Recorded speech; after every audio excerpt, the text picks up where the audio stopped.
Aswan کو تاریخی طور پر جنوبی مصر اور اس کے جنوبی دروازے کے اہم ترین شہروں میں سے ایک سمجھا جاتا ہے۔ یہ مصر کا جنوبی گیٹ وے ہے اور دریائے نیل کے مشرقی ساحل پر دریائے نیل کے پہلے آبشار پر واقع ہے۔ اس کا کچھ حصہ نیل کے چاروں طرف میدان میں واقع ہے اور دوسرا پہاڑیوں پر ہے، جو مشرقی صحرائی سطح مرتفع کے کنارے کی نمائندگی کرتا ہے۔ اس کے جنوب میں دریائے نیل کا پہلا آبشار ہے جو بالائی مصر اور نوبیا کے درمیان قدرتی حد کی نمائندگی کرتا ہے۔ یہ قاہرہ سے کئی کلومیٹر دور ہے اور ریلوے، صحرائی اور زرعی زمینی سڑکوں، نیل کی کشتیوں اور گھریلو پروازوں کے ذریعے قاہرہ سے منسلک ہے۔ اسوان 2005 سے دستکاری فنون کے شعبے میں یونیسکو کی فہرست میں رجسٹرڈ تخلیقی شہروں میں سے ایک ہے۔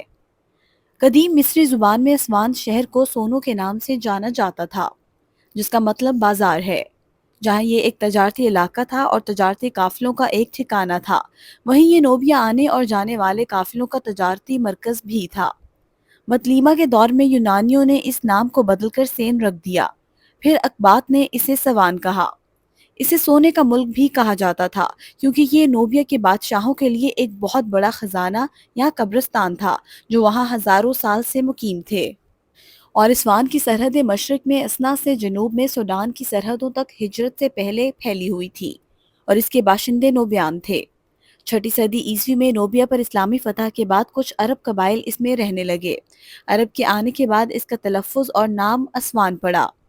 چونکہ اسوان ملک کی جنوبی سرحد کی نمائندگی کرتا تھا، اس لیے اس کی اہمیت مصر کی پرانی سلطنت کے دور میں شروع ہوئی۔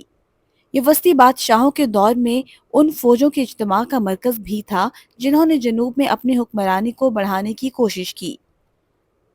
اسوان نے ہکسوس کے خلاف جنگ میں بھی اہم کردار ادا کیا۔ بادشاہ محمد علی نے مصر میں پہلا ملٹری اسکول قائم کیا۔ 10ویں صدی عیسوی میں اسلامی دور میں اسوان کی ترقی ہوئی، جہاں سے بحری جہاز حجاز، یمن اور ہندوستان جاتے تھے۔ 6 اور 7ویں صدی میں یہ ایک اہم ثقافتی مرکز بھی تھا۔ مصر کے دوسرے شہروں کی طرح اسوان کے زیادہ تر باشندوں نے سنی مکتبہ فکر اور صوفی طریقوں کے مطابق اسلام قبول کیا۔ ان کا ایک حصہ عیسائیوں سے ہے، جن میں سے زیادہ تر قبطی آرتھوڈاکس ہیں۔ اسوان میں سردیاں مختصر اور گرم ہوتی ہیں۔ موسم سرما بہت دلچسپ اور پر لطف ہوتا ہے، جبکہ موسم گرما طویل اور بہت گرم ہوتا ہے۔ گرمیوں میں چلچلاتی دھوپ کے ساتھ موسم ناقابل برداشت حد تک گرم ہوتا ہے۔ کم موسمی تغیرات کے ساتھ تمام موسموں میں اسوان کا موسم پورے سال روشن اور دھوپ والا رہتا ہے اور ہر سال بارش نہیں ہوتی ہے۔ در حقیقت پوری دنیا میں اسوان کو مصر کے خوبصورت ترین شہروں میں سے ایک سمجھا جاتا ہے، جو موسم سرما گزارنے کے لیے بہت مناسب ہے۔ یہاں معتدل آب و ہوا، گرم دھوپ اور سکون جو اس میں ہر جگہ غالب ہے، یہاں تک کہ کشتیاں جو ایک شاندار اور خوبصورت پرسکون انداز میں دریائے نیل پر بہتی ہیں۔ اسوان شہر اور اس کے گرد و نواح کو ایک سیاحتی اور آثار قدیمہ کا علاقہ سمجھا جاتا ہے، جہاں غیر ملکی سیاحوں کی تعداد میں خاص طور پر یورپ اور مشرقی ایشیا سے اضافہ ہو رہا ہے۔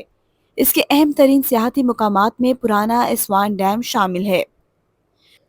اس کی تعمیر کا کام 1899 اور 1904 کے درمیان اسوان میں شروع ہوا۔ اس کا سنگ بنیاد خدیوی عباس حلمی دوم نے رکھا تھا اور ان کے دور میں اس کا افتتاح کیا گیا۔